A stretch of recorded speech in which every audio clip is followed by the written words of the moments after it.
चायल की विधानसभा सीट पर अपना दल एस और भाजपा गठबंधन प्रत्याशी है और इसके बावजूद यहाँ पे सपा के भी प्रबल दावेदार हैं और बसपा के भी हैं, तो क्या चुनौतियाँ हैं, मुद्दे क्या हैं? नहीं, देखिए, कौशाम्बी जनपद जो है विपरीत परिस्थितियों में भी 2019 में जो है जिस तरह से लोकसभा चुनाव में रिजल्ट दिया और आपने देखा कि यहाँ के यशस्वी सांसद, यशस्वी उप मुख्यमंत्री आदरणीय केशव जी के और अपना दल और भाजपा दोनों संगठन के जो कर्मठ कार्यकर्ता हैं, उन्होंने जिस तरीके से ज़मीन में काम किया है और भारत सरकार और उत्तर प्रदेश सरकार की गरीबों के प्रति जो योजनाएं हैं उन्हें नीचे जो सबसे आवश्यक, जिनको आवश्यकता थी उन तक पहुंचाने का काम किया है। इसलिए मुझे तो किसी भी प्रकार का भ्रम नहीं है कि तीनों सीटें पिछली बार की ज़्यादा अंतर से जीत करके आएंगी।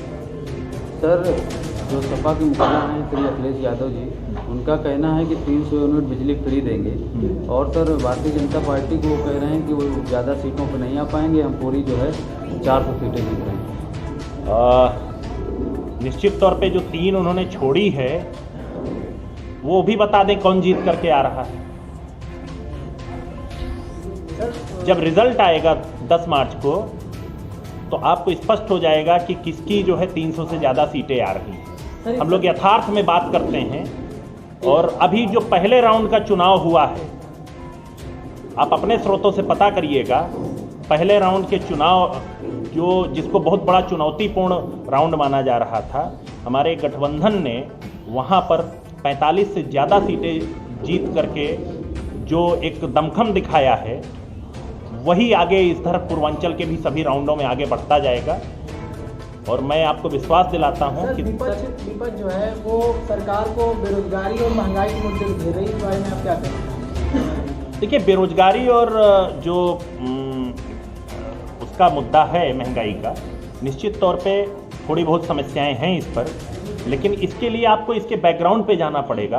केवल भारत में ही नहीं, पूरे विश्व के ऐसा कोई देश नहीं है जो कोरोना के इस महामारी के दौर में इस प्रकार की समस्या से नहीं जूझ रहा है। लेकिन मैं गौरव के साथ बता रहा हूं कि माननीय प्रधानमंत्री जी के नेतृत्व में हमारे देश ने जितनी तेजी से इसको रिकवर किया है और पूरे विश्व के अन्य देश इसमें बहुत पीछे हैं। तो ये तो एक वैश्विक आपदा थी, उस आपदा से हमारे प्रधानमंत्री जी ने जिस तरह से निपटने का काम किया है, 140 करोड़ जनसंख्या को वैक्सीनेशन दिलाना, उनको कोरोना के प्रभाव से बचाना, ये एक बहुत ही महत्वपूर्ण काम हमारे प्रधानमंत्री जी ने किया है। तो इसका थोड़ा बहुत जो साइड इफेक्ट है वो धीरे धीरे रिकवर।